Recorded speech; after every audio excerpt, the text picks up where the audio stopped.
Hey everybody, welcome to the Transparent Cold podcast, where our question for today, Jared, is it humanity's purpose to become God?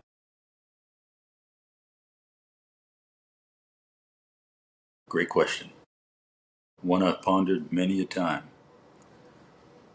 And famously, Hegel had that opinion that that is our ultimate goal to become God.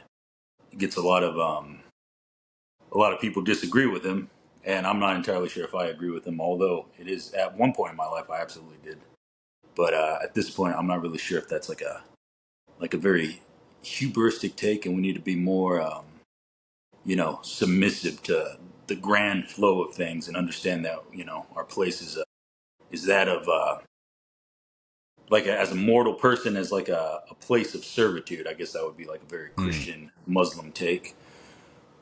um but yeah, I'm not sure, but I'll go right into I think a well, actually he's my favorite X-Men character. Hmm. My I think he's the most interesting of them all. Is um is a character named Apocalypse. I'm sure listeners are familiar with him. And when I was a little kid, I used to watch the X-Men cartoon or read the comic books. It would when Apocalypse would show up, all the X-Men with all their powers, they would all scatter. They all run for their lives like, "Oh no, here comes Apocalypse. What can we do?" And I always thought, like, as a kid, I thought, what the heck is this guy's powers? Because like he could do anything. He could like shoot lasers. He could like duplicate himself. He can grow. It's like he could do anything. And so I thought, well, like his power must be just like infinite power. That's his mutant power.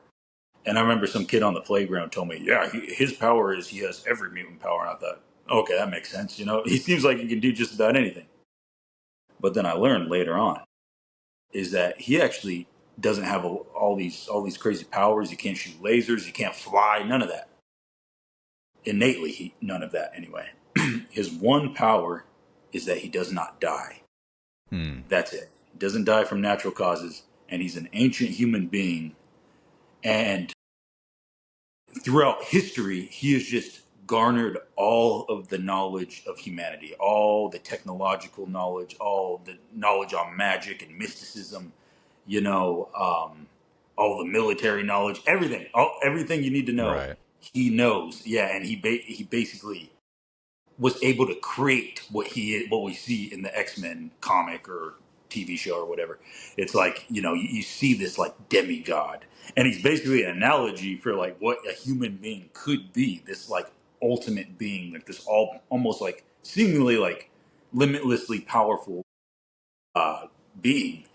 And sometimes I have pondered, is that where we're headed? Because um Plato would say, the great virtue is wisdom, and through wisdom, is this immense power, and through knowledge, Hmm. you can manipulate reality to your favor, and that's all like basically medicine is our understanding of the natural world and being able to synthesize these chemicals, and we use them as medicine or whatever, like the technology we utilize.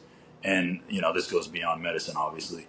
uh but it's like eventually, like, what is ultimate wisdom? Is ultimate Hmm. knowing. Yeah, and if you know everything, like kind of how Apocalypse knows everything, it's like you eventually become what we would perceive as a divine being, as a god.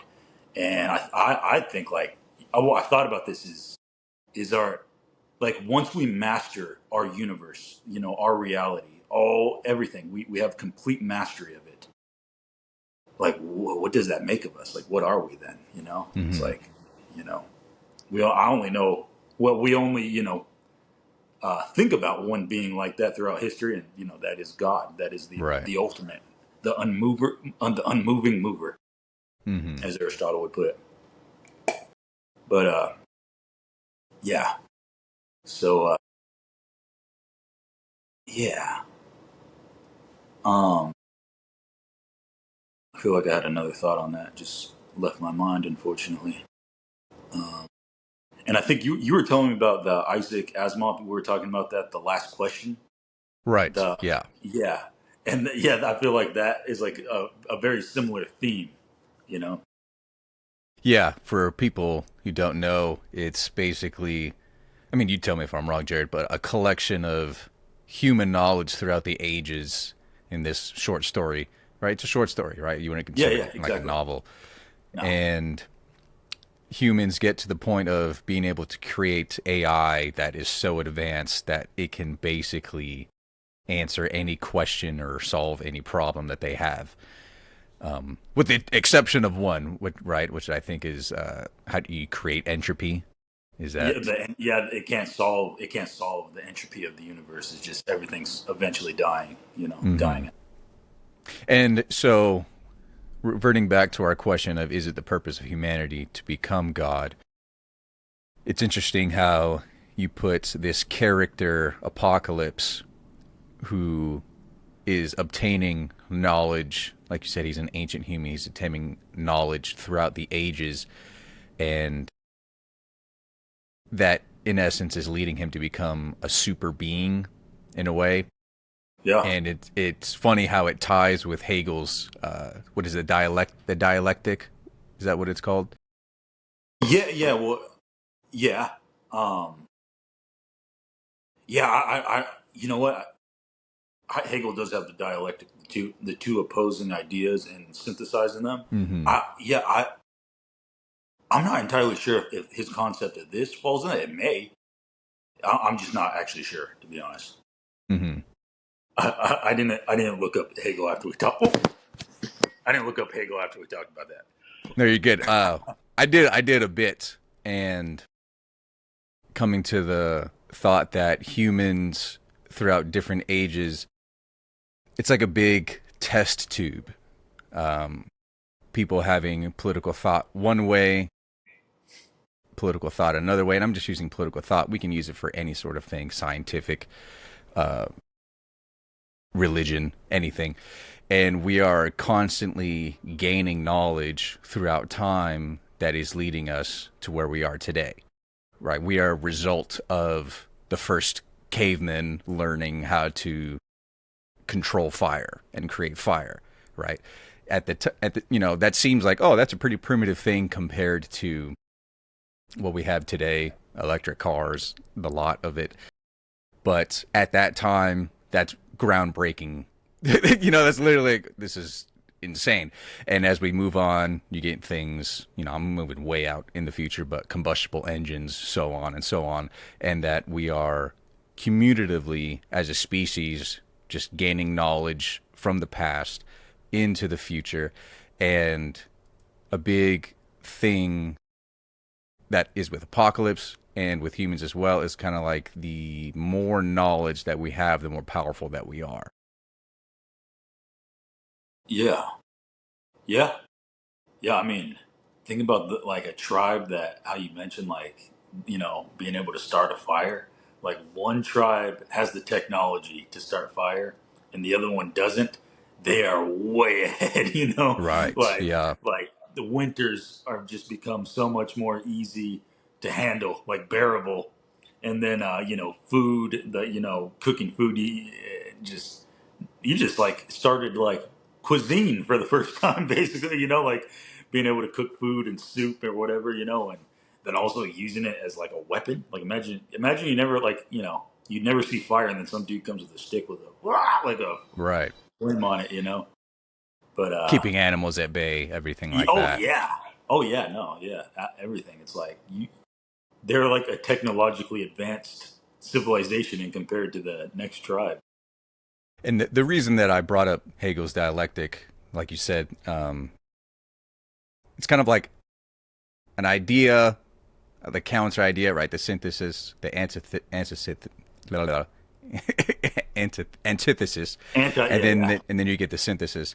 It's two things that are creating a new thing, and that's where we're going with one piece of knowledge and maybe another piece of knowledge, basically battling it out. They're not necessarily, but two pieces of knowledge coming together to create a new piece of knowledge that we didn't have before. And this is how Apocalypse has become one of the greatest mutants that X-Men has ever seen. Yeah, no, I mean, it's funny. My friend Ronnie might be like, he is not the most powerful. Actually, there's actually this guy, but as far as I know, he's the most powerful. He always seemed like the most powerful to me. Yeah. I mean, there's a comic book series in the '90s called The Age of Apocalypse, and just like Mm. he conquered the world. It's like now it's his world now. Yeah. I kind of forget how that goes. I think he like brings it. I think it's almost like Fight Club, kind of like where he brings it to like Mm. a primitive world, if I recall. Like I don't know. It's been a long time since I like looked at Age of Apocalypse comic book series. But yeah, yeah. Um, And you mentioned earlier that when you were younger, you did have that thought that it was humanity's purpose and end goals to become God. What does that mean? Why did you think that? I mean, I would just look at, I feel like there's a very like, I subscribed to this ideology that I don't know what else to call it other than like scientism.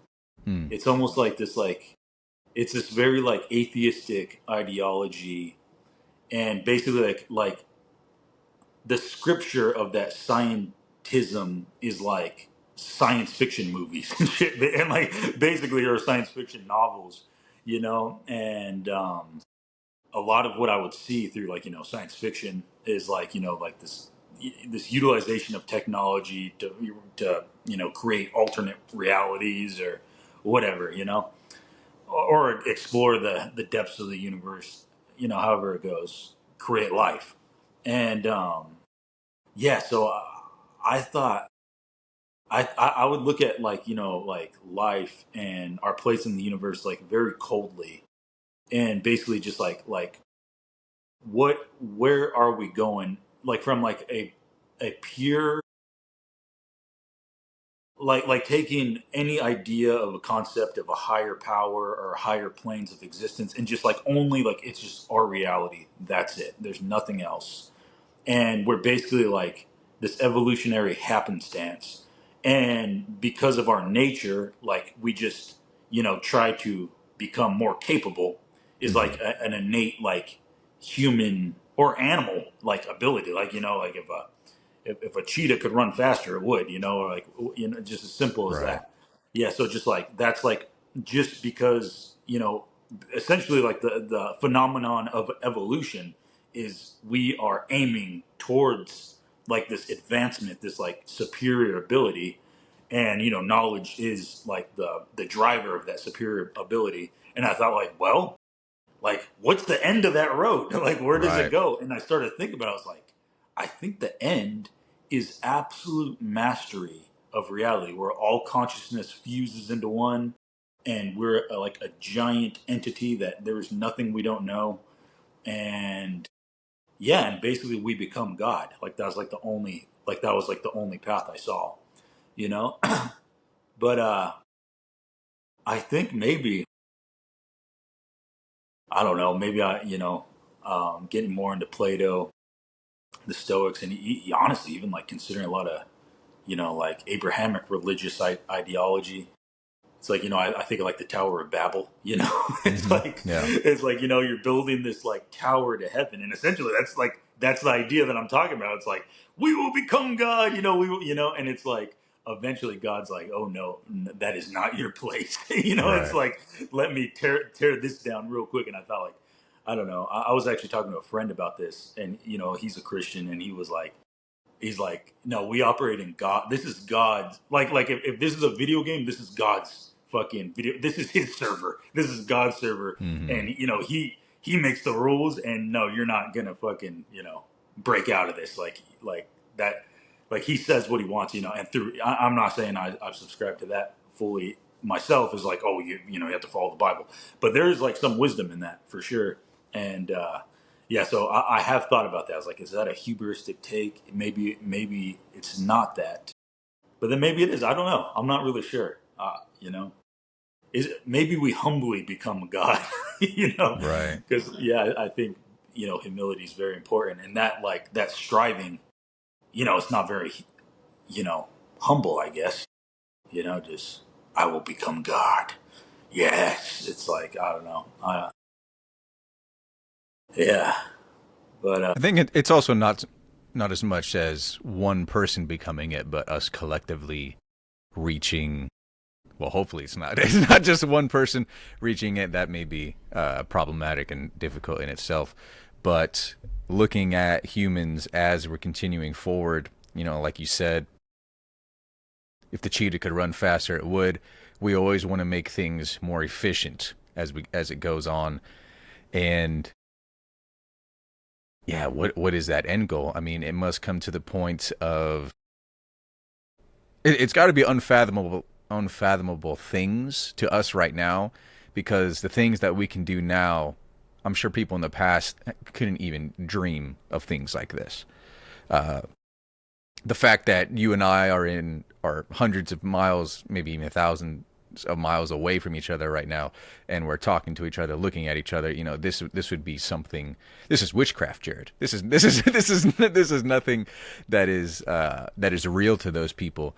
So to even imagine limits being pushed further, we almost can't even imagine it. But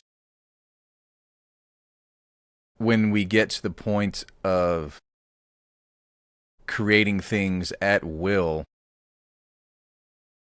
and doing it so efficiently, I mean, I'm not saying, yes, we have become God because we can create so many X, Y, and Z things. If we get to the point where we can create planets and galaxies, and then maybe we can start talking that we reach some sort of godhood. But our initial question of, is it our purpose to become God? I guess from a societal, technological aspect, it is to get. I'm thinking of the word godlike is coming to mind, and when I say godlike, things that are omnipotent, omniscient, maybe not just reaching that at that moment, but like we said in the short story, this insane supercomputer that literally has the answer to 99.9% of any question you would ever want to ask. And so you mentioned you felt like that when you were younger, and how come now you are or have changed your view about that? well, the thing is, like, I contemplate things now. Like, I remember thinking I was a big advocate, and this is a big thing today with like those. There's a lot of thinkers today that are very like they'd be like I don't know what you would call them. I mean, they're technocrats, but they're very like technology driven. Like I like a philosopher would be Nick Land would be that. But then you see like Peter Thiel, or I think Elon Musk would be a subscriber to this sort of like technological, like technology is the way.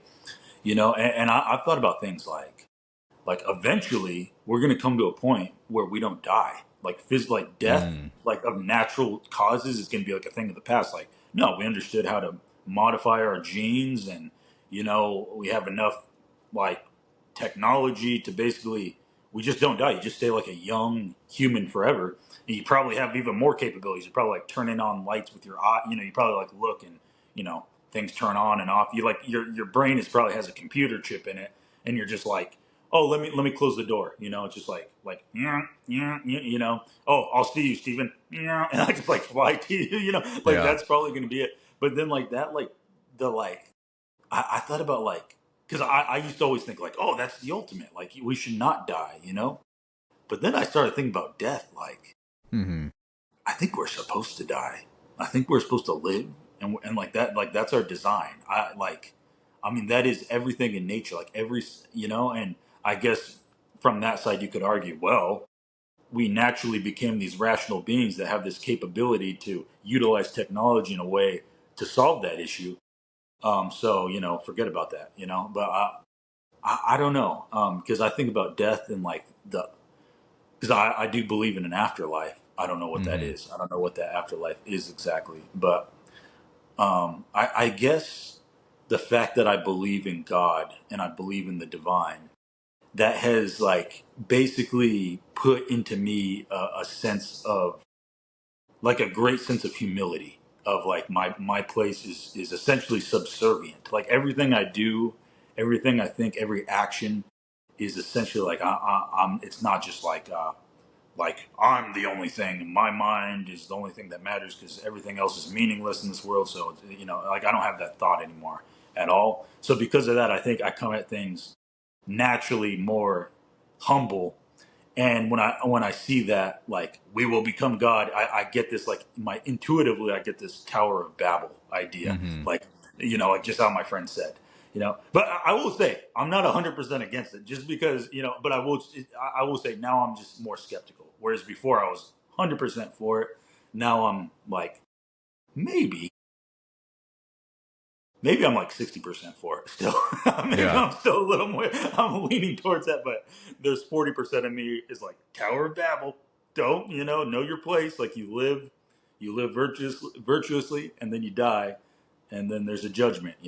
Whether you're a Christian, there's a judgment. Whether you're a Muslim, whether you're a Buddhist, whatever, there's a fucking judgment. Right. And I tend to think that.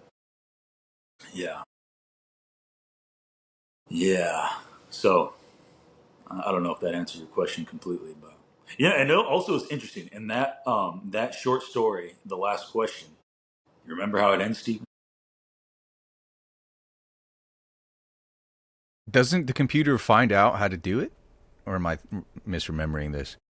No. Okay. Yeah. So it's basically like the computer, like it's basically fused with like life. So it's like it's not really like a computer. It's like a computer, but it's a life form. It's like basically this god at this point. It is kind of what we described, but it's like operating within hyperspace because like the universe has like caved in. It's done. It's entropy has reached absolute. It's absolute form. So it's like there's nothing, and basically it decides, it says like it must do something, like it can't just let this happen, and it says, and it's like it knows it has the ability now. So the last thing is, it says, so the computer decided, or the entity had decided, um it said, let there be light, and it was good. And then it was like, so Mm-hmm. basically it's like the first verse of the Bible, which Right. is kind of trippy. I don't know. I don't know what Isaac Asimov. Where I mean, I've listened to him talk. I'm not entirely sure where he falls in all of this, but I mean, yeah. So basically it become like it is God, and it creates the light, creates the universe, and I've thought this. I've thought this before. I thought if I said something like this, if I said, let me see, how does it go? It says, you go, in the beginning, the universe was formless, a void. And then, for some reason, there was a decision, whether unconscious or conscious, that there would be energy, frequency, and vibration. And there was energy, frequency, and vibration instead of not being. Um, and therefore, it was instead of not. It is instead of not is. Mm-hmm.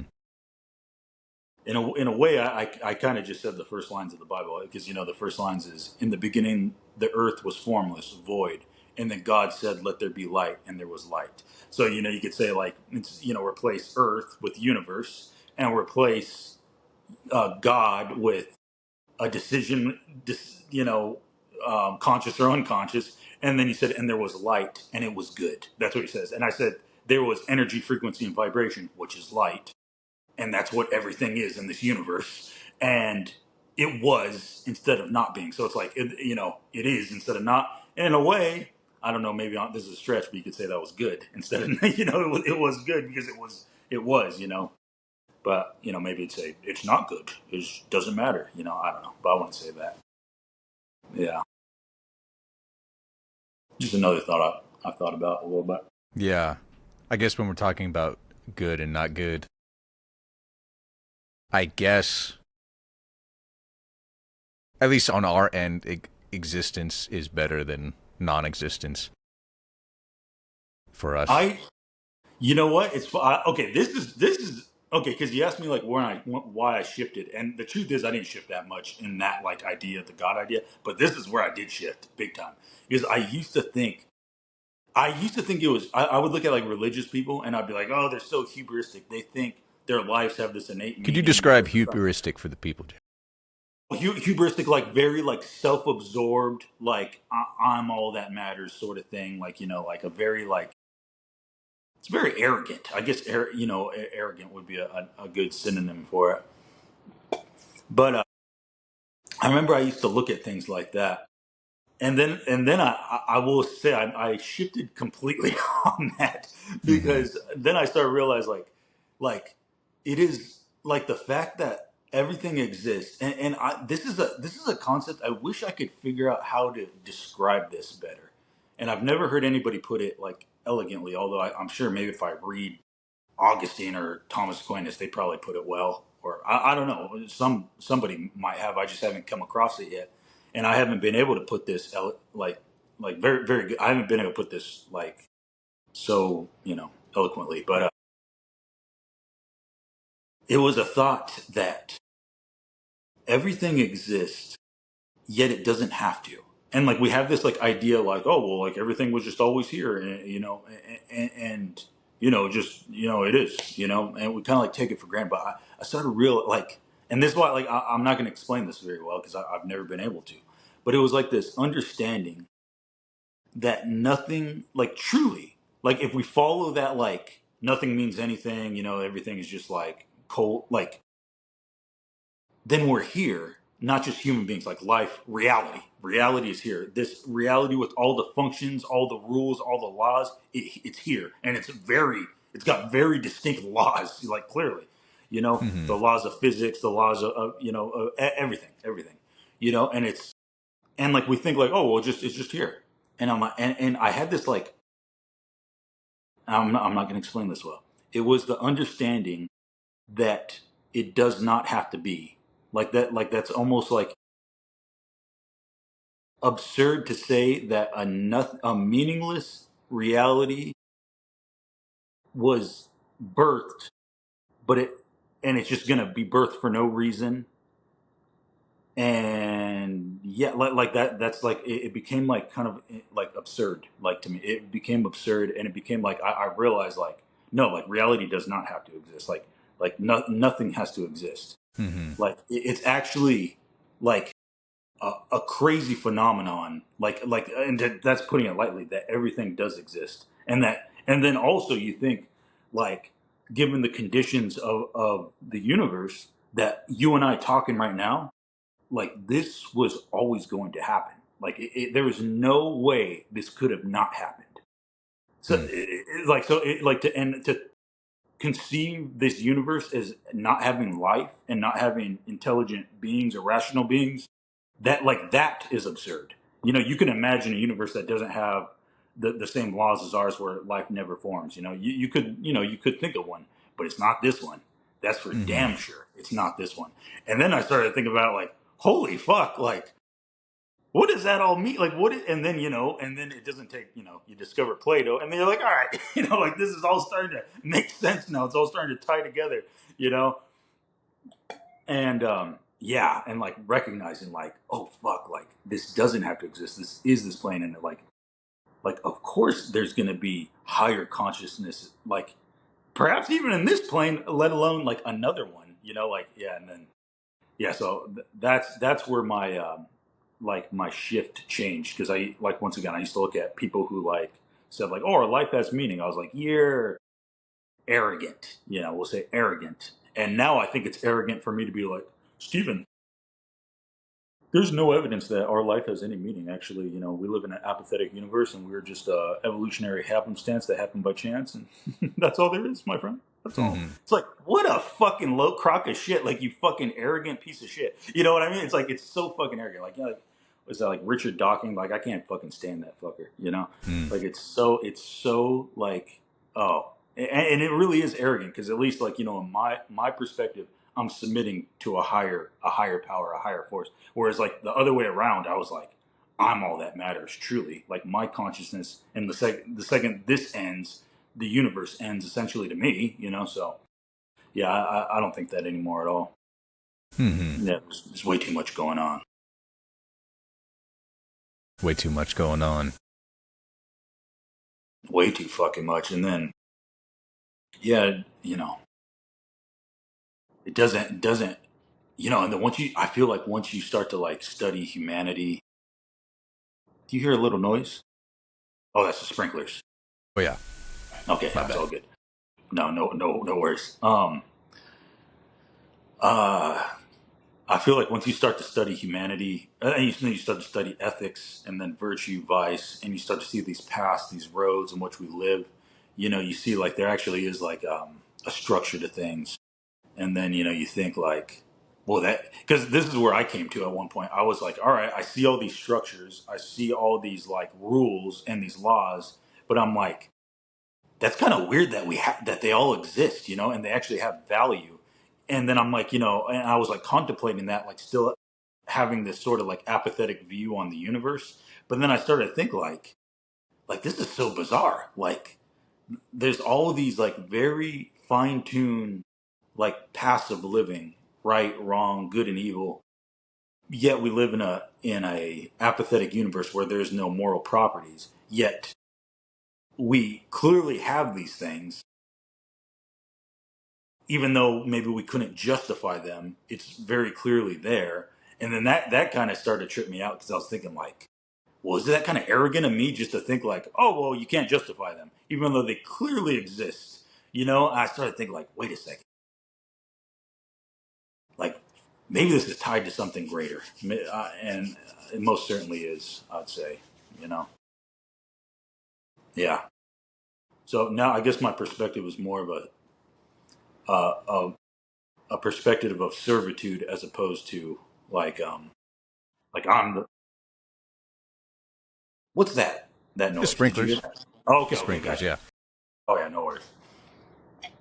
But anyway, yeah, it was like it's now I now have more of a perspective of servitude as opposed to I'm like I am God myself, Hmm. Yeah. But there's a Nietzsche's concept of the Ubermensch, the Overman, the Superman, whatever you want to call it. Like that was one idea that I always. I mean, I still think it's an interesting one. It's essentially that like human beings will eventually make a leap, and we'll look at those human beings will look at us like we're like chimpanzees, basically. Just like these uncivilized, like stupid, like monkey creatures. You know. Yeah.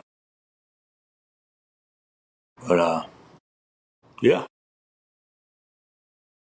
So yeah, you were mentioning some of these things that are kind of Really quick, in. Steve. Yeah. Really quick. Sorry, I don't mean to cut you off. Yeah. Well, you will remember what you're going to ask me, right? Yeah. Okay. I just have to say something just to bring a little pop culture into this. Hmm. There's a movie, and it came out, I don't know when, like 2008 or something. It's called Alien Prometheus. And I was so excited to watch this movie. I was like, this is going to be the greatest movie of all time. And, visually it's stunning. It's amazing. Ridley Scott does a phenomenal job on all his movies, the visuals, the set design. But one thing that I was so annoyed about is like, you've seen that movie, right, Steven? Okay, so they get the crew and they're like basically finding these like beings that created humanity, like planted the seed for humanity. And I'm like, oh wow, this is gonna be like so fascinating, like this like I was like I thought it was gonna be like like an Ubermensch, like this like being, and they find him, he's like this big old like pale white dude, it's all muscular, and they like awaken him, and like they're like standing back like, oh, what's he gonna say? And I was expecting like some sort of like great philosopher, like some like brilliant guy, and you know what he does? He just goes, ah! And then he just starts killing him. And I was like, what the fuck is going on? He just like, this is so stupid. I don't know. It like pissed me off. I was like, what the fuck? This is like the designer of humans. And I was like with this like super advanced spacecraft, and it just like, ah! It's just like, it was just a horror movie with this like ultra being like just killing them. I was like, and he was stupid too. Like he like died in a stupid way. I was like, bro, this guy's a moron. Like, what the hell is going on? That pissed me off. Anyway, sorry, just to tie it to a little science fiction. But anyway, go ahead. No, I'm just playing I'm playing the opposite side for all of this, Okay. just playing devil's advocate. Well, let's go to Prometheus then, right? So, um, we have these creator beings that are now unlocked, and they start yelling at and trying to murder all of the humans that are there. What if that's a thing of the creator beings are like, fuck, the experiment, the terrible experiment that we did is here, and I have to kill them. You know, it's like my Frankenstein. I have to kill my Frankenstein. I'm like, oh god, the Frankenstein lives, the monster lives, um, and that we're its worst nightmare. You know, but going along with the way we enact and the way we think and the way we do things provided by some sort of higher being. I'm just playing devil's advocate, trying to go 360 with all these views. Um, what if those attributes that we have are just key factors for our survival? These senses of community, so on, the way the way we do things, the way we interact with things, if that just funneled throughout time has been, this is the most optimal way for humans to exist within this nature, and we're just adapting to the situations like that. And also the, because it's funny when you talked about one side, you know, religious side being arrogant, and then the atheistic side being arrogant as well. I feel like they're both kind of right in, well, not that they're both kind of right, but the fact that it's such a huge question, and it's probably literally the most important question that we could ask. Is there a true designer of the universe and all of us and everything within it and everything beyond it? And from the religious point of view, like we said, I guess people can kind of surmount and wrap their head around the idea of like, it's kind of to have a great design being may just seem so out there, right? And just so something that is beyond us, that it almost seems like a piece of imagination. Yeah. And I also feel like on the atheistic side, to have, because I'm pretty sure amongst atheistic communities, the Big Bang Theory is the driving force of how we in the universe came to be. Yeah. And that also is, I guess, somewhat a thing of imagination, in that there's a point of no action and then a point of action. And it's just kind of a random event that occurs. And that's also like, well, that also seems pretty out there as well, that you have all of this, just this one split thing becomes all of this stuff for no apparent reason, just an act of randomness. I have to say this just because I throw it in. The irony that a people that adhere completely and only to empirical evidence through scientific data that understand that there are laws that govern this universe, and that, basically they allow for one miracle, the Big Bang, that defies everything we know.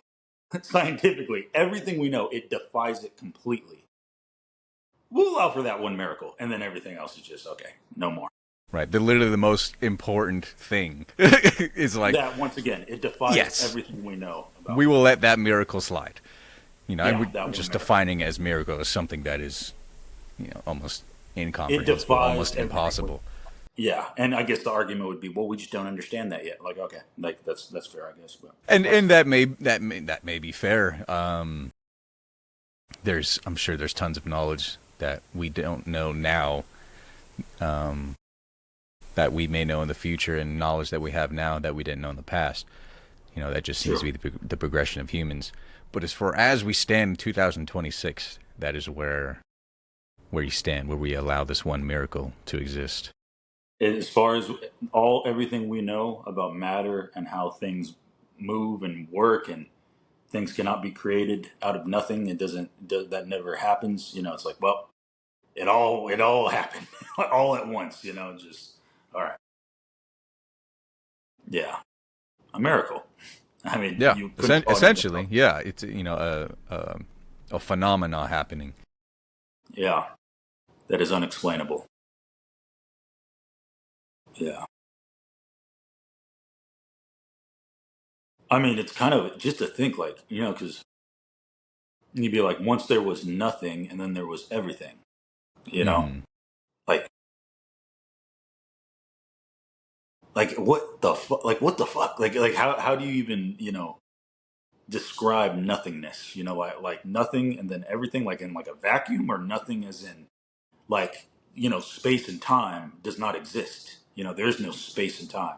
Like, nothing has to exist. And that was actually something that I was, I was trying to get at, but I couldn't really. It's hard to explain.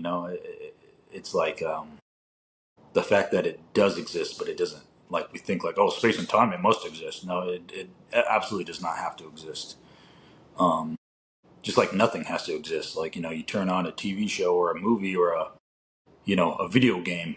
I guess a Hmm. video game would be better, because it's like, no, like, oh, I'm playing Resident Evil. It must exist. It's like, no, it was created. It was, yeah. It does not actually have to exist, and our reality is no different than that. Yeah, you could argue it's a simulation of some sort. I'm actually okay with that, Hmm. but it's a simulation of something else.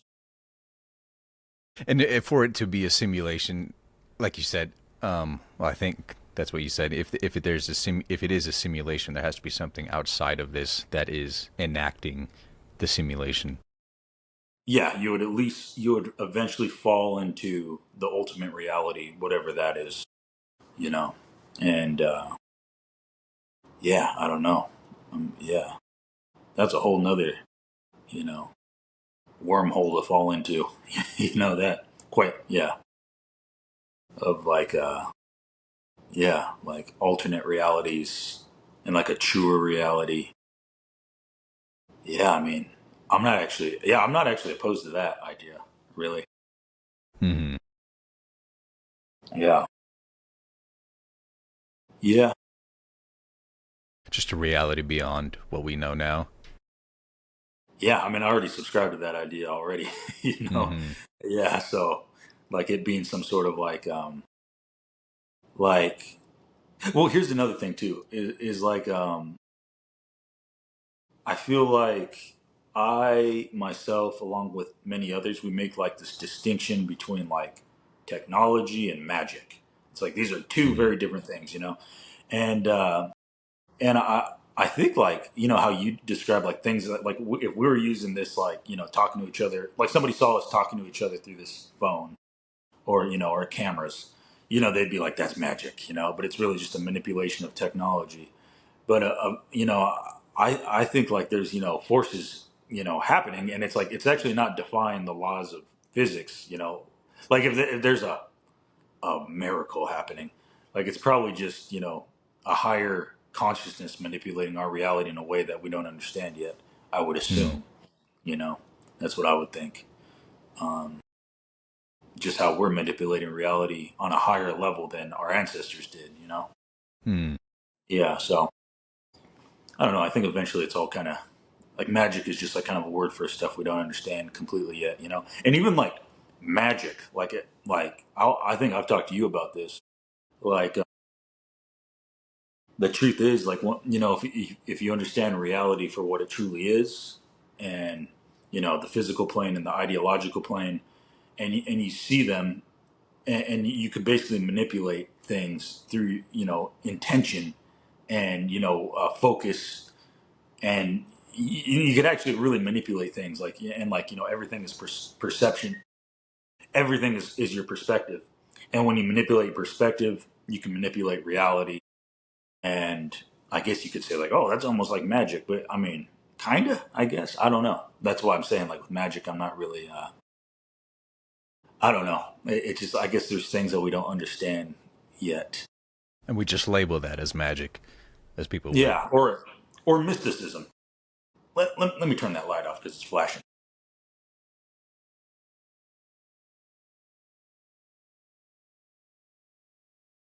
That's better. Hmm. Mysticism. Yeah. Yeah, and I mean, yeah, I've been. Yeah, no, I won't get. But we could talk about that another time. Getting into mysticism a bit, but it has been something I've been thinking about quite a bit Hmm. lately. Yeah, for a while. Um, but yeah, should we get into our rankings? We should. I just want to say one Go ahead, thing. man. Um, when we talk about the original question, humanity's purpose, I feel like on different levels, the base level for humanity's purpose is to survive. Because if you can't survive, then there's no any sort of external purpose that you could do. And in order for humanity to survive, it has to attain a certain amount of power where it can function to combat nature, just like other animals and other species combat nature as well, right? You know, a biggest threat to a an animal in the jungle is most likely other animals and insects and uh, storms, so on, just acts of nature. And in order for us to gain more power as a species, we have to increase our knowledge. And by doing that, we have to. It's very hard for one person to acquire all of the knowledge in order to gain that sort of power. So to me, it seems like a societal thing that humans have to create a society in order to be able to share the information that will get us that power. You know, we need to have people who are able to create water pipelines and water reserves and able to send that out to the different houses and buildings for us to survive and so on in every sort of field. So I think as far as like a base level purpose for humans to do, it would be to obtain knowledge because knowledge leads to power and then power leads to survival. And as far as is it our purpose to become God, I think following the line that I put before, it is to become as powerful and knowledgeable to God as we can get. So I think Mm, that would be our purpose. yeah. No, and I see what you're saying. It's like that biological imperative to survive. Basically, it manifests, you know, because human beings we're communal beings by nature because that is best for survival. You know, and it ensures that the best chance for survival, and basically all the technology we utilize, you know, the civic knowledge of building, you know, cities and having structures, and it's all basically like an advancement of that baseline drive to survive, like that biological aim. Which man, this has actually inspired me to like look through my notes because I had like a whole. I'm almost like afraid to like talk about it right now because like I had it laid out and I was thinking about it, but I did factor in like majorly like the biological imperative to survive. Like you can't discount that, just like that aim that we have. Although I did layer on a few other things to it. Oh my goodness, yeah, but yeah, no, that's not something to discount at all. Like our biological aim, and you see how we act and conduct ourselves as a society, actually, like as a result of that aim, that Mm-hmm. survival. Yeah, yeah. All right, there, Jared. Any last thoughts before the rankings, or we want to jump right into it? No, I just want to go through my damn notebook and like bring out some of my old thoughts. Yeah, part of me wants to share something I wrote. I wrote a while back. Mm-hmm. Go for Well, now I'm gonna like veer off into something completely different. it. Screw it. Well, I mean, we said we're gonna try to do an hour, but if it goes a little over, that's all right, right? Okay, okay. So, um, I okay. Fuck it. I'm reading it. So I wrote this. I wrote belief. All begins with belief, not a thinking, a knowing. This is the foundation in which all flows. Divine consciousness has placed you here. Understand that you exist for a profound reason. Though you may not fully understand that reason, you must accept your dharma. When you ever feel uncertain, realize this truth, the truth above all truths, from which all truth stems. Goal. This is the channels in which your dharma will flow. You will speak to the divine through your thought and action. Mastery in a skill, balance of connection, attainment of a tool or technology, a mastery of self, etc. You decide. No goal is too insignificant. Orientation. Orient your life towards this goal. This can be as simple as a pen, paper, and workplace for a writer, an office, a studio, gym, network of people. System. This is the daily and structured action, the efficient routine that one builds to attain said goal.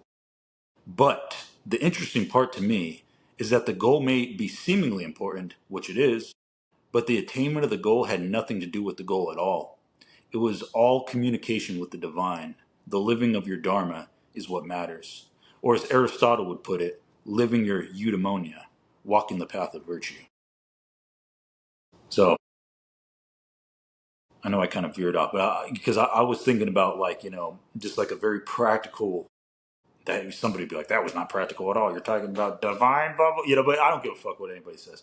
It was basically like how I'd see like, like orientation of life, like, understanding that what you do is like, even though it might seem very, very important, which, like I said, it is, but the truth is doing it in a good way, in a virtuous way, because that is basically like as above so below. You are living the good in this world. You brought that divine, that divinity to this world the best way you could, and so it's, yeah. And then I think it was more like I was giving myself advice on how, like, like going, like having a goal, having a structure, an orientation, you know and I don't know. I thought it was just kind of a good little framework in which to view life, And yeah, yeah, you can call it dharma, you can call it eudaimonia, whatever you want to call it. There is a righteous path, and yeah, I don't even know if that tied into what we were talking about. I know we're talking about meaning of life and shit. Yeah, no, It's kind of purpose and it's yeah, it's adjacent, yeah, I'd say. purpose adjacent. Yeah, for sure. Yeah, yeah. But once again, it was just me writing out a structure on on how to do things. But that wasn't the thing in my notebook that like I got to go look that up because I was working on this, like, this like this little philosophy project. It's like I was combining metaphysics with ethics, and I was factoring in like aims, like higher pleasure, virtue, biological necessity, and like just trying to make sense of everything. Although it's an incomplete theory so far, but maybe I'll bust that out. We can talk about that. Maybe I'll try to finish it, and then we can talk about it because I still haven't finished. I was reading. I was starting to read it. I was reading Heidegger, and Heidegger was like, "Whoa, this guy's tripping me out." Just like he takes metaphysics and just like Aristotle, good point, great point, but check this shit out. And just like opens it up, like, what is existence? What does it mean to be human? Like truly, like all these things, like even our emotions, like the weight of our emotions. Like I don't really understand Heidegger very well. I don't think many people do, even though people pretend to.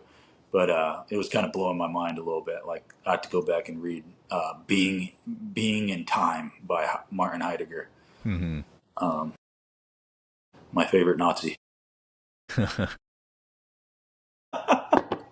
Foucault's favorite Nazi too, for sure, and Jean-Paul Sartre, and all of those, all their favorite philosopher, all Heidegger.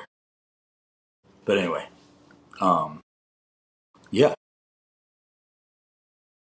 let's go into rankings, baby. Let's go into rankings.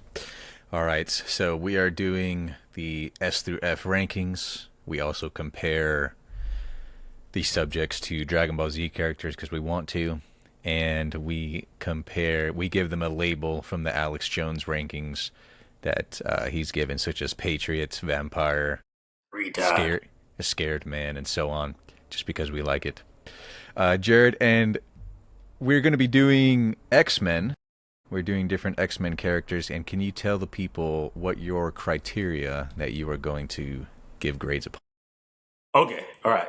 So we're gonna rank them not on how much you like the character, or how like cool they are, or whatever. We're gonna rank them on their philosophical weight, if you will. Actually, we'll have like kind of two criteria.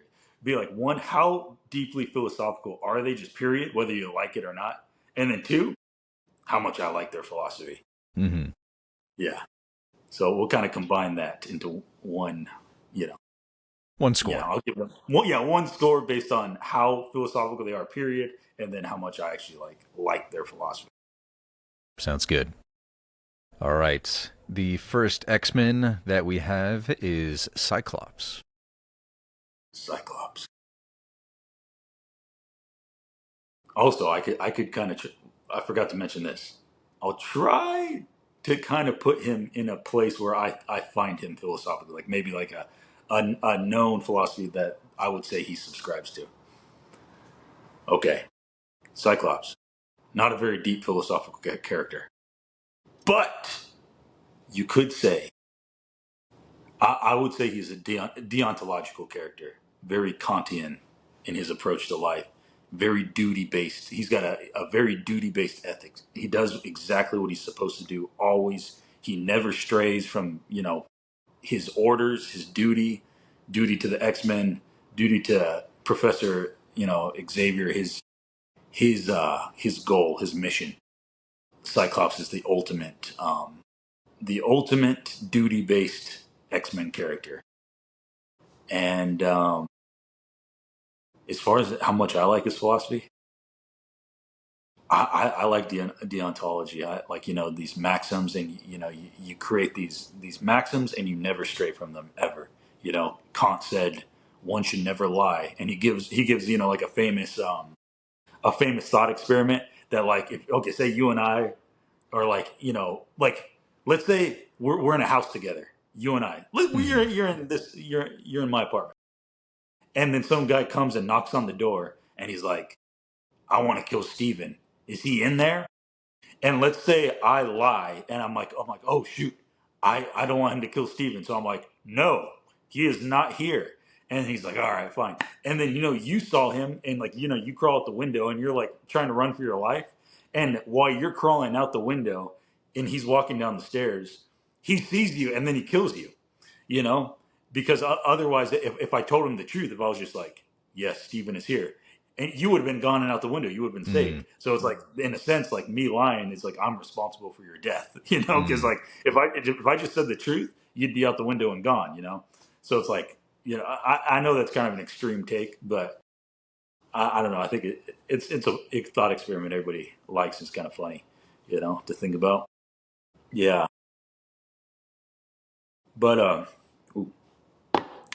But anyway, as simple as it is, I kind of like Cyclops' approach. I like Hmm. he's like a if you're a general, you want a million Cyclopsi. How do you what's the plural of Cyclops? You got me. You want every single one of your squads to have a Cyclops in it because he's your fucking man. He's gonna get shit done. But with that being said, I'll give him a C plus. C plus. Okay. C plus. C plus. Dragon Ball Z character. Oh my goodness. Does you know what? I'm gonna say he's Trunks Okay. because yeah, I'm gonna say Trunks because Trunks has the mission. He's like, we must destroy the androids. Like that's it. Like forget all your like you know honor code. Like oh, I'm a warrior. Blah blah. This Whatever just like squabbles you have. yeah, yeah. Forget about all of that crap. Like, I bet Trump he hated. I bet he went back to like home with Bulma, and he's like, dude, your friends are retards, bro. They're all dumb because, like, he's like, hey, this is gonna happen. You're all gonna die. The world's gonna come to an end. Handle it. And then they're all like, he has to see his dad Vegeta like, I'm gonna fight one on one. They're all fighting one on one. Like, dude, like when he comes, like Piccolo's fighting like 20 by himself. He's like, dude, what are you guys doing? Jump him. Like, Hmm. kill this guy. Like. And then Vegeta lets him oh my god, like Vegeta lets the androids go. Goku gives Cell a sensu bean. It's just like, good god, these guys are dumb. Well, they don't have Like, the foresight that Trunks does. I mean, he told them, but It's one thing telling a person, and that's another one experiencing it. Though I feel yeah, no, that's true. That is absolutely true. Because I remember there was he's like, one you guys scene. are all dead in the future. You understand that? Yeah. No, because there's one scene, and I forget where it happened exactly. I want to say it was in the Cell games, and I think it's the part where Cell like Goku like messes up Cell pretty bad, and I think Trunks is like, "Dude, let's all go get him! Like, let's destroy him! Let's put him to an end!"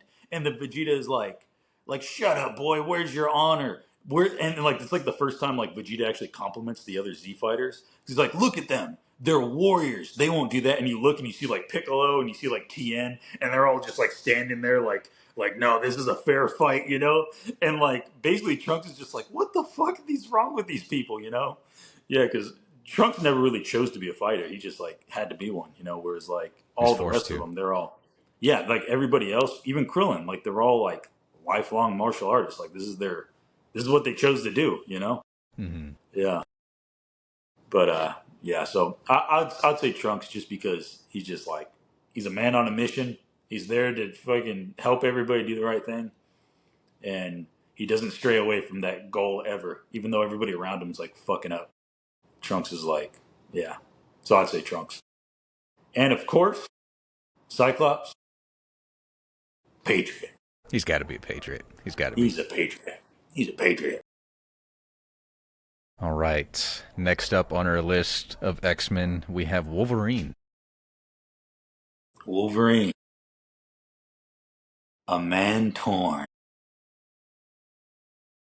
very self centered, forgets his past, doesn't even know who he is.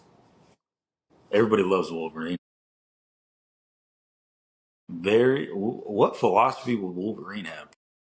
He's got to survive. I just got to survive, buddy. I don't know. I don't know what philosophy I would say Wolverine subscribes to because he feels very like he's gonna do whatever it takes. He's not Machiavellian because he's not like vindictive or anything. It just feels like he's like, I'm here to fucking you know make it through life and whatever. That's what he feels like to me. Um, yeah. So I mean, to say he's like a philosophical character is like, I mean, in a way, he's like a very deep. I don't want to say like philosophical, but like I want to say like for lack of a better word, like a very deep literary character. Like, he Mm. like this character, like he's a very deep like this guy who forgot his past, who's like on this path, who's like trying to join. Like there's very like strong themes with Wolverine, but I don't know how like philosophical they are. I mean, you could say like like what is your place? Like what is your meaning? Like where do you belong in life? Like and like almost I'd say he's almost like existentialist in a way. Mm. Like yeah, you know what? There you go. I'd say he's got like the existential like dilemma. Is like trying to find this meaning, trying to build this meaning. You know, um, and yeah, I mean, I love Wolverine just like everybody else does. Like that Mm. guy's cool as hell, bro. He's so cool. You know, but we're judging him philosophically. Yeah, I'd say he's an existential character, probably. Um, Depth and how much I like it. Wolverine. You know what? I'm gonna piss people off. D plus. D plus. D plus. He's not that deep. Fuck Wolverine, actually. No, Dragon Ball Z characters. You gotta go Piccolo. I'd say in the sense of. I mean, I kind of want to go Vegeta, but I feel like he's not as nasty as Vegeta. You know. Yeah, I feel like he's more of a stoic type, even though so he's like early Piccolo. He's like Piccolo before he fuses with Nail, like because Mm. like Piccolo, like he's kind of like joins Goku reluctantly to fight Raditz. He loves Gohan, gives his life for him. I feel like it's kind of similar. Obviously, it's not a mentor student role. It's more of a love. Like he falls in love with Jean Grey, you know, and like so he's like he'll do things for Jean Grey, but he himself, he's kind of just like, I'm here, like I'm with you guys, whatever. Like, I feel like that's basically Piccolo until he fuses with Nail. And like if you see Piccolo in the movies, he's kind of like that. Like he does his own thing, like whatever. Like in Tree of Might, like they all show up together. Piccolo's just like hanging, like like watching from a We're both kind distance. of an outcast in a way. Exactly. Exactly. They're both outcasts. They're both like do it their own way. They both have kind of an attitude, like a fucking like like this kind of like like they're almost like miserable, but they're both cool as fuck. So I'd say he's very much like early Piccolo for sure. Piccolo until he fuses with Kami for sure. Because like once Piccolo fuses with Kami, he's just kind of like now he's like an enlightened good guy, yeah. But then until he fuses with Kami, he's kind of like a gritty fucking he's a menace, really, is what he Almost is. like a But he's like, Rorschach as well oh yeah, from yeah, Watchmen. big time. Yeah, yeah. That's another one. We That's should get another into one, those. Those are yeah. some. Those are some very evidently philosophical characters. The ones from Watchmen, like clearly, we should Hmm. we should rank them like, yeah. But they're already like well known like philosophical characters. All of them. Yeah. But anyway, I'd say he's Piccolo and Wolverine. What is Wolverine?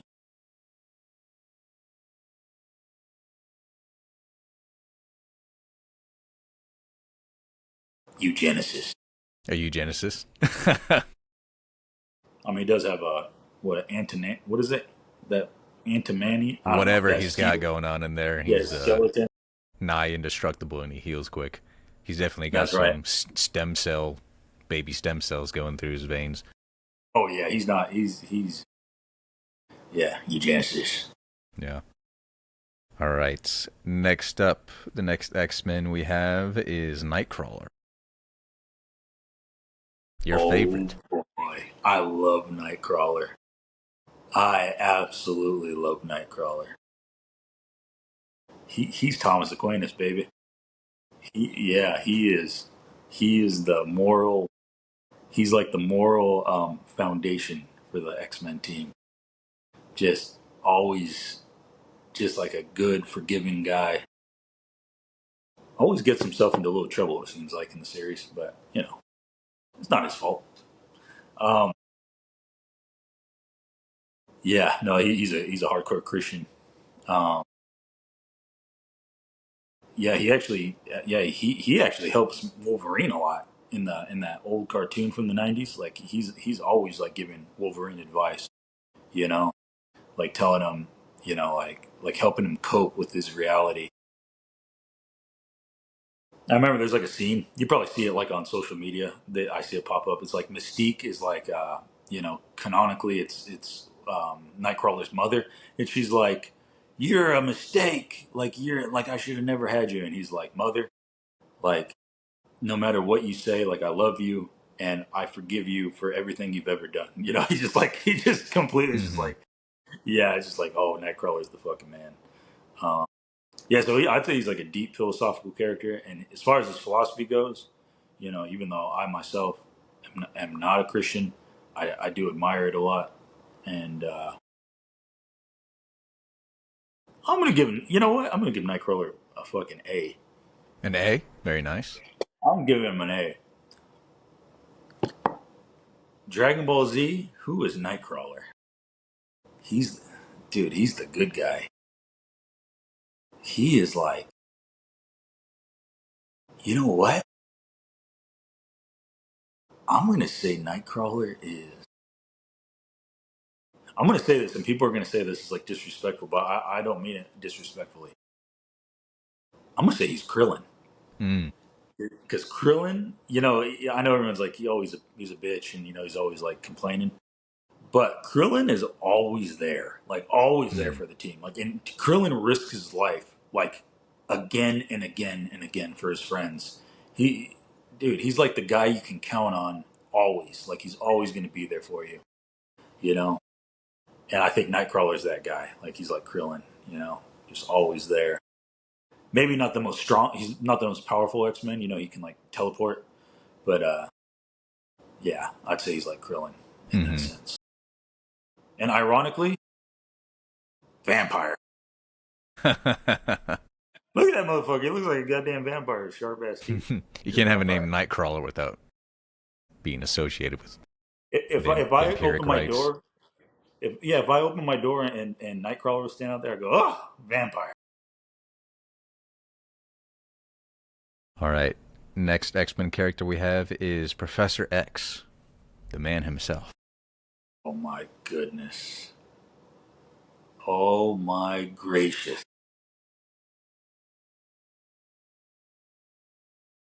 Okay, Professor X, a very philosophical character. I think everybody knows that. Has a profound vision of how mutants should live harmoniously with humans. And I think you and I have talked about this. He's kind of like people theorize that he's basically like supposed to be Martin Luther King, essentially. You know, like like during the civil rights era when it was like blacks and whites can live together harmoniously. He's basically like mutants and humans can live together harmoniously. You know, um, I was talking to my friend who's like he knows a lot more about comic books than I do, and he was actually saying Professor X is a little bit of a sly character, a little bit of like he does like sneaky things for his goal. It's not underneath him to make certain moves in order for his vision to be complete. You know, um, yeah, but to He's a say he's puppet not master. Yeah. yeah, exactly. But I mean, this whole thing, like the academy, the mutant, like what is it, the academy for Get the gifted people freaks. or No, I'm whatever. joking. Yeah, yeah, no, like that's all his vision. Like the academy, the team, the mission, the goal. That's all him. Like X-Men is him. Like that's his. That's all he's doing. All that's his ideas put to reality. Well, the team's named Just after him. oh yeah, It's that's the right. X-Men. That's right. Yeah. So like yeah, no. So like to say yeah, he's a very like yeah, philosophically he's a very deep character. You know what I would say philosophically? What idea he aligns with? Although if you want to write it, if you disagree with this, put it in the comments, please, please do, because I'm going to say he's a utilitarian. And a utilitarian essentially believes in like the greater good for the most amount. Like that is how we define good. So it's like, you got 10 people and like, it's going to help 10 people versus it's going to hurt one person. Then you go with that. Like it's kind of like a very like, just like the like define good. I mean, it's kind of tricky because then you have to define good too. But like, so let's say we do define good. It's like, can we have that good for more people than less people? And if that's it, whatever decision that is, then that's the best decision to make. And you see that like decisions made in politics all the time. Like I Mm. remember I got a ticket when I was like 17 years old. I got a ticket for like driving my friends because like at that time you weren't allowed to, like, if you're 17 and you haven't had a license for 6 months, you're not allowed to drive people because statistically speaking you're lesser of a driver given by evidence of collisions or some shit. But I remember thinking like, what the hell, like you infringe my rights for the greater good of everybody else. What, I remember like thinking that as like a kid. It's like, that's no fair. I thought freedom is freedom. But it's like, well, freedom is freedom if it helps the more people. And I'm like, what the, that's probably a poor example, but that's just one that came to mind. But we make decisions like that all the time. Like where we're gonna build certain things. Like, is this gonna affect, oh, we'll build it out here because it only affect a few people, but we'll build this, like, you know, some sort of plant that causes pollution. We can't do it in the city because there's too many people. It's going to affect them. So we make decisions like that all the time. I'd say Professor X is utilitarian because he's trying to, the greater good of everybody.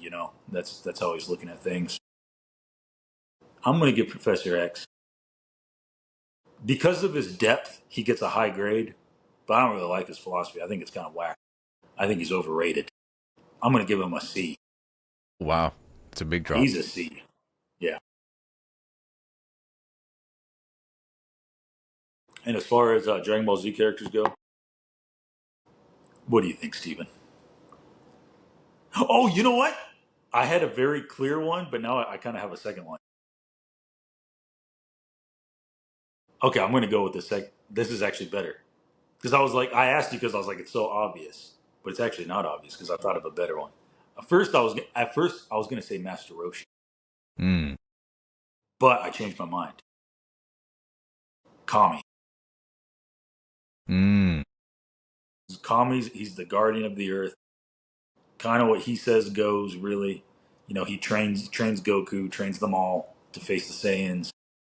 It's like he is like the true leader. Like even though Master Roshi is, he's their master and he is their guide. I will say he's the clear second best choice. But I feel like Kami has like a very like this is how things are going to be. Once Kami comes in the picture in late Dragon Ball, like he's the leader now. It's not Roshi. Like he like supersedes Roshi like pretty quick in that like leadership role. Yeah. So I'll say he's Kami.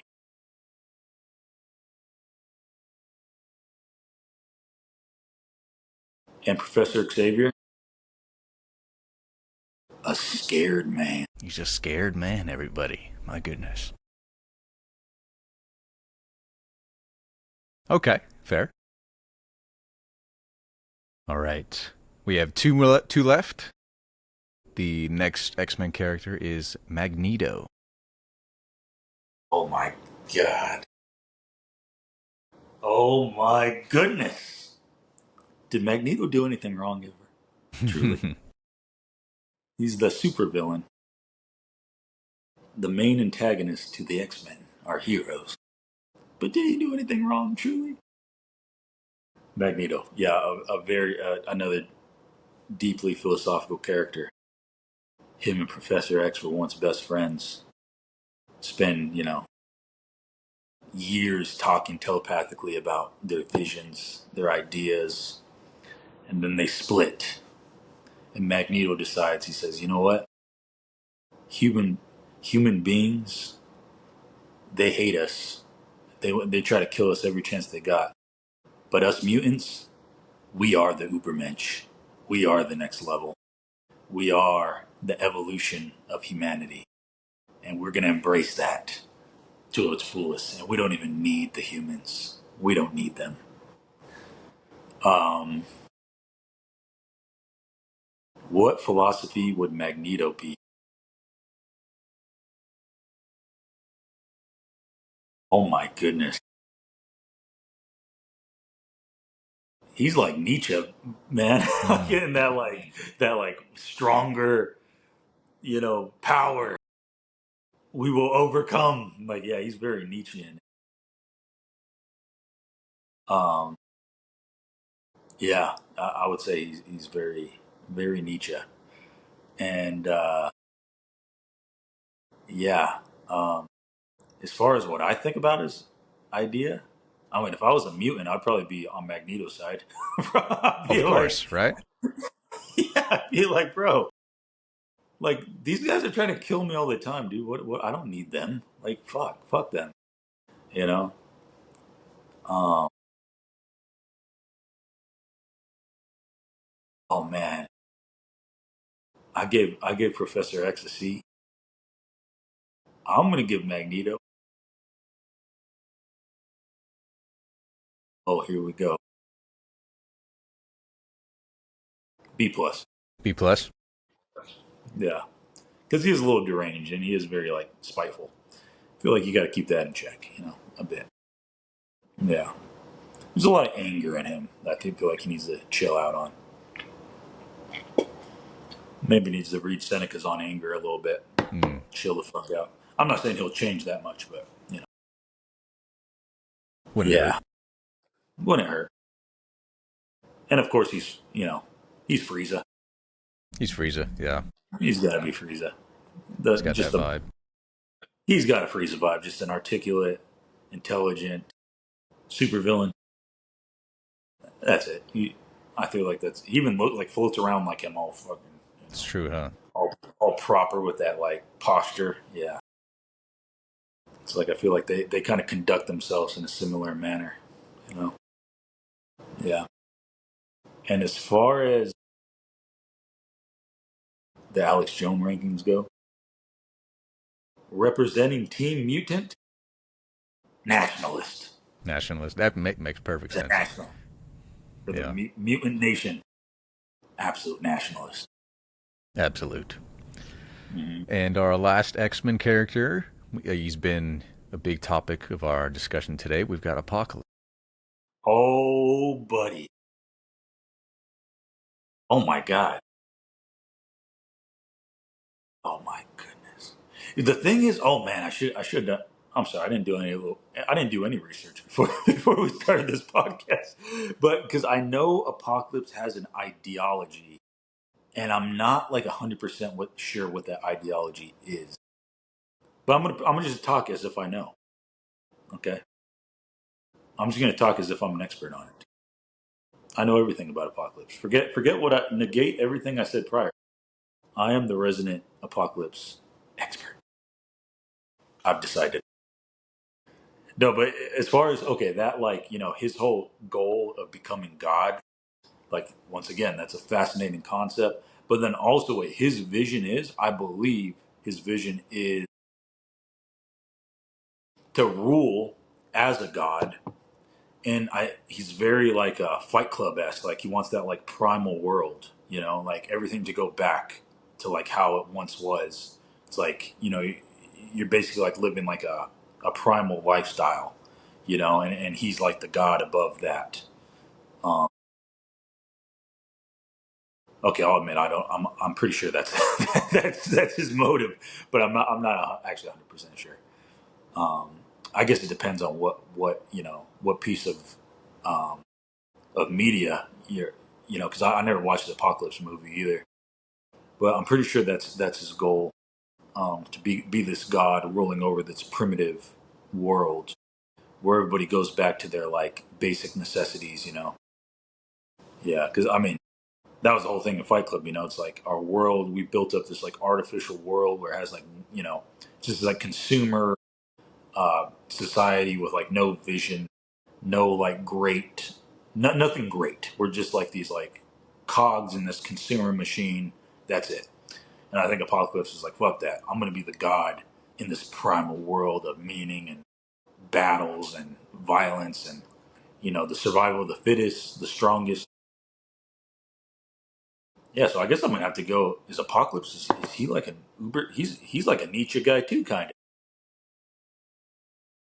of like almost like an anarchist in a way, I'd say. But yeah, but he builds his wisdom to like an extreme level so that he can rule over everybody. He is a bad guy after all. It's not like he like grew this wisdom and then all of a sudden he's like, let me Let me help help the. people. Yeah. No, he's like, I'm the strongest motherfucker. Like I'm the god. You guys are under me. He's like very like, yeah, like I'm here. You're all here. Like make no mistake about that. Yeah. So I'm gonna, you know what? I'm gonna give him a like. He's interesting. I'm gonna give him A+. Hmm. Yeah. How much I subscribe to it? Maybe that's less. Maybe I have to knock him down because of that. Ah, fuck it. A+. He's interesting. And as far as my goodness, as far as Dragon Ball Z characters go, I don't watch Dragon Ball Super, so you might be able to help me out with this. There's Barris, the god of destruction, Mm-hmm. but then there's what's his name, Weiss Whis? or Yeah. Whis? Yeah, Whis is like even stronger than him. I think he's got to be Whis, right? Hmm. I mean, I feel like Whis' philosophy probably wouldn't align too much with Apocalypse then. I feel Okay, like let I was thinking you more go. like I was thinking Cell. I think he's like Cell. Cell. Okay. Oh, the perfect. You know The what? Cell perfect is better form because he's the Cell, yeah. perfect being, and Cell thinks of himself as like I am better than I mean, everybody. he holds a tournament. He's like, somebody try to beat me. You can't. That Cell is way better. You're right. Yeah, because I don't know anything about Whis other than he's like ultra powerful. Yeah, because when Cell was on top, he was on top too. Like he was like unstoppable. Yeah, and he was created through technology. He's a biological android, is what he is, and it's like kind of what, in a way, like Apocalypse is a human. He's biology, but he's like infused with technology. Yeah, no, Cell is perfect. You're right. Yeah, definitely Cell. And as far as the Alex Jones ranking goes, you go ahead. You rank him.